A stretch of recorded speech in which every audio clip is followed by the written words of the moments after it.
Bienvenidos.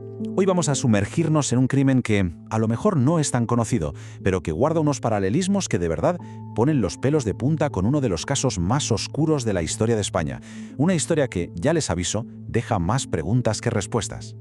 A ver, la historia arranca con una coincidencia que es tan precisa que cuesta creerla. Imaginen, dos descubrimientos terribles, separados por, ni más ni menos, 4 años exactos. El mismo día, 27 de enero. Y por si esto fuera poco, ambos hallazgos están conectados por el mismo nombre, la calle Alcácer. Es, como poco, inquietante.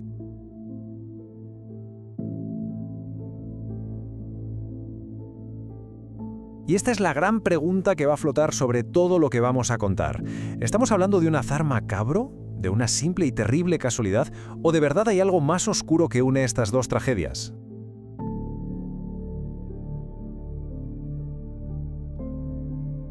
Para intentar entender si hay una conexión real, lo primero es viajar atrás en el tiempo. Tenemos que conocer los detalles del crimen de Macastre, una tragedia que, para muchos, ha quedado en el olvido. El primer protagonista de esta historia es Francisco Valeriano. Un chaval de apenas 14 años, con toda la vida por delante. Con él iba su novia Rosario Gallet. Tenía 15 años y, como Francisco, pues solo quería pasar un buen fin de semana con sus amigos. Y el grupo lo completaba Pilar Ruiz, también de 15 años. Los tres amigos, pues eso, se iban de acampada, una aventura de adolescentes de la que, lamentablemente, nunca iban a volver. A diferencia de otros casos, aquí los cuerpos no aparecieron juntos. El hallazgo fue escalonado a lo largo de meses, lo que convirtió la investigación en un auténtico rompecabezas desde el minuto 1.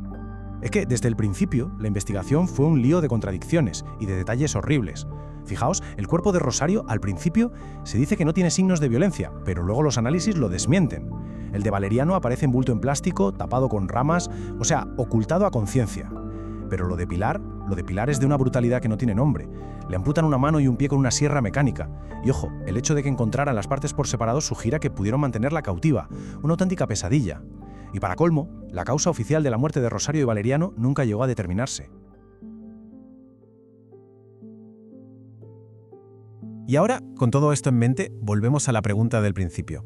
Es el momento de poner sobre la mesa los paralelismos, que son muchos y muy inquietantes, entre este crimen y el caso Alcácer, que ocurriría 4 años más tarde.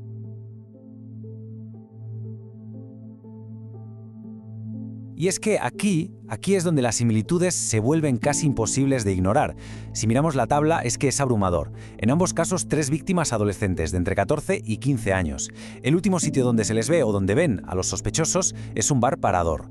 La forma de ocultar el cuerpo, cubierto por ramas, es prácticamente idéntica. Y por supuesto la sombra que planea sobre ambos crímenes, el nombre de Antonio Anglés.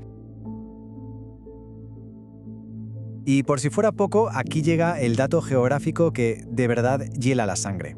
El refugio que usaba Antonio Anglés, un corral en Alborache, estaba a solo 1,5 kilómetros de donde aparecieron los cuerpos de Macastre, una proximidad que, desde luego, da muchísimo que pensar. Claro, con todos estos paralelismos era inevitable que empezaran a surgir especulaciones, teorías y todo en una comunidad que ya venía muy tocada por otros crímenes que seguían sin resolverse. Y en ese ambiente tan cargado nació la teoría de la conspiración más famosa de todas, la del Bar España. Esta teoría defendía que detrás de todo no había asesinos comunes, sino una red de pederastia muy poderosa, con políticos y gente de negocios metida en el ajo, que sería la responsable de un montón de crímenes, incluido el de Alcácer.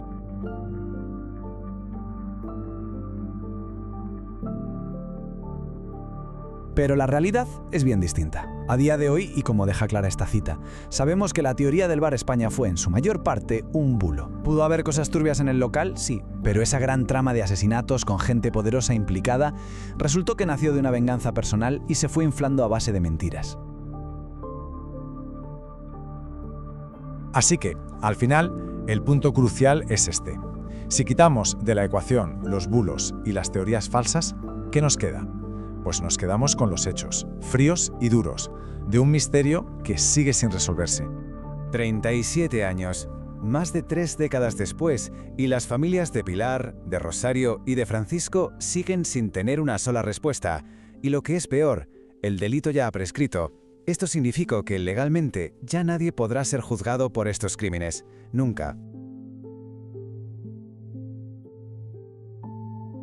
Y así terminamos volviendo al punto de partida, con la misma pregunta rondando en la cabeza. ¿Fue todo una cadena de coincidencias macabras o el crimen de Macastre fue una especie de preludio terrible, un eco siniestro de lo que iba a pasar después? La respuesta, a día de hoy, sigue enterrada en el más absoluto de los silencios.